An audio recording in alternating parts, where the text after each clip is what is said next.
Hai guys, selamat datang di lesson kedua kita.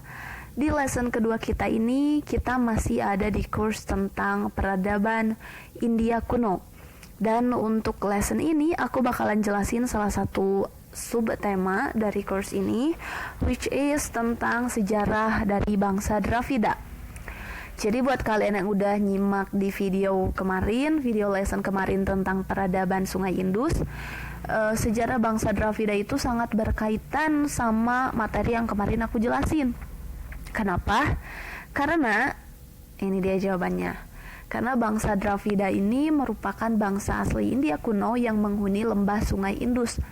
Jadi antara tahun 2000 sampai 3000 sebelum Masehi ini, bangsa Dravida itu menetap di lembah Sungai Indus dan membuat peradaban di sana gitu. Dan kenapa mereka disebut bangsa Dravida? Karena mereka ini menggunakan bahasa Dravida. Jadi di antara tahun 3000 sampai 2000 tahun sebelum Masehi, di lembah Sungai Indus itu tinggal bangsa-bangsa yang peradabannya itu sebenarnya hampir sama, menyerupai kebudayaan bangsa Sumeria di daerah Sungai Eufrat dan Tigris. Dan buktinya itu dari berbagai cap dari gading dan tembikar yang ada tanda-tanda tulisan dan lukisan, kayak lukisan binatang gitu, yang menceritakan tentang adanya persesuaian di dalam peradaban tersebut. Nah, jadi dari lembah Sungai Indus ini kita tahu kalau bangsa pendukung dari Sungai Indus itu adalah bangsa Dravida. Mereka yang tinggal di lembah Sungai Indus antara tahun 3000 sampai 2000 sebelum Masehi gitu. Jadi sebenarnya awalnya mereka itu tinggal di Indianya itu awalnya cuma seluruh negeri gitu. Jadi awalnya mereka itu tinggal di seluruh negeri si bangsa Dravida ini. Tapi lama-kelamaan mereka itu cuma tinggal di sebelah selatan dan memerintah negerinya sendiri. Dan karena mereka di sebelah utara hidup sebagai orang taklukan dan bekerja pada bangsa-bangsa yang merebut negeri itu gitu. Mereka ini jadi bangsa yang tinggal di selatan, memilih tinggal di selatan dan menguasai atau memerintah negerinya sendiri gitu. Jadi ini tentang bangsa Dravida. Nah, kita masuk ke ciri-ciri dari bangsa Dravida. Bangsa Dravida ini tergolong sebagai ras Australoid. Jadi beberapa ciri-ciri fisik dari bangsa Dravida ini yang terkenal, yang bisa kita bedain dengan bangsa-bangsa lainnya.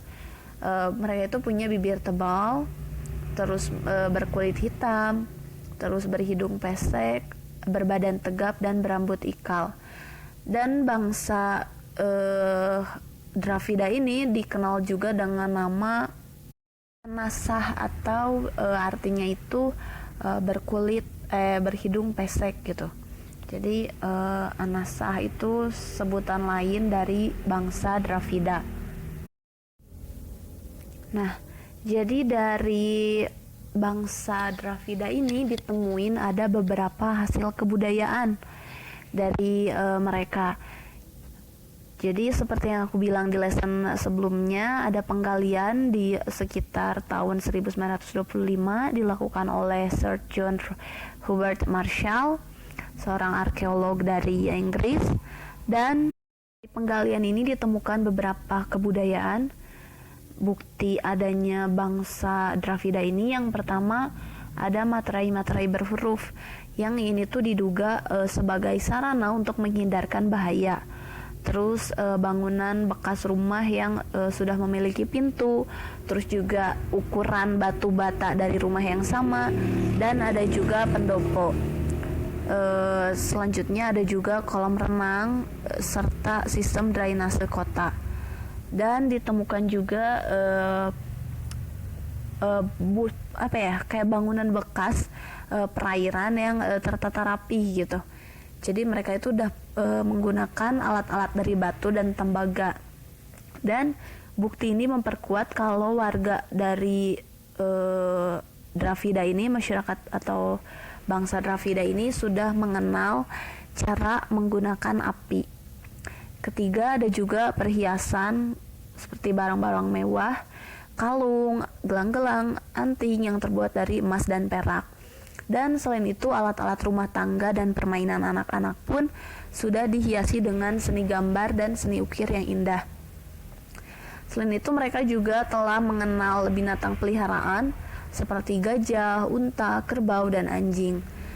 Dan di penggalian yang dilakukan oleh Sir John Hubert Marshall ini juga ditemukan arca yang bernilai seni tinggi di kota Harappa.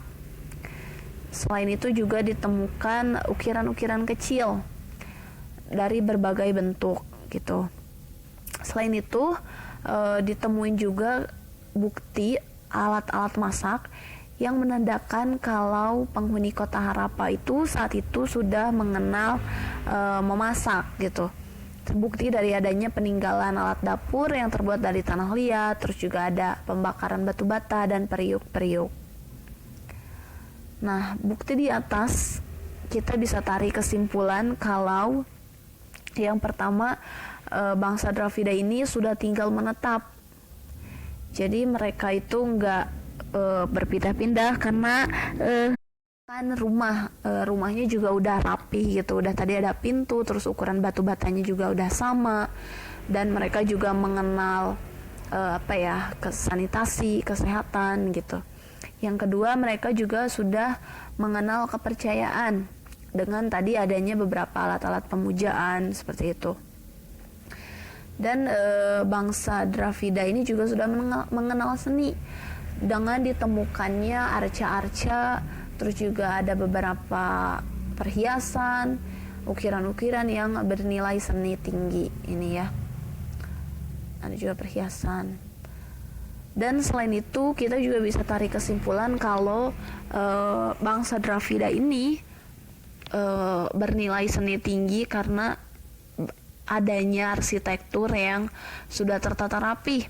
Jadi di kayak ciri kota-kota kayak gitu, jalannya lurus, terus rumahnya itu menghadap ke jalan, dan kotanya juga bersih. Itu merupakan salah satu bukti bahwa peradaban dari India kuno ini udah maju gitu saat itu.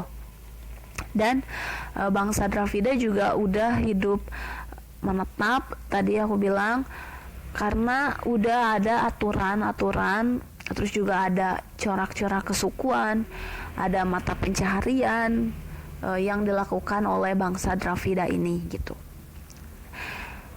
Oke, mungkin segitu dulu aja materi tentang bangsa Dravida ini. Next, aku bakalan jelasin lagi hal-hal lain yang berkaitan dengan course ini tentang peradaban India kuno. Dan untuk lesson selanjutnya bakalan aku jelasin tentang sistem pemerintahan dari peradaban Sungai Indus ini. Jadi pastiin untuk jangan kelewatan. Dan buat kalian yang belum tonton video sebelumnya, boleh banget tonton video sebelumnya supaya kalian lebih ngerti lagi lesson-lesson berikutnya yang bakalan aku jelasin. Oke? Sampai jumpa di video aku berikutnya. Jangan lupa share and like, and bye-bye.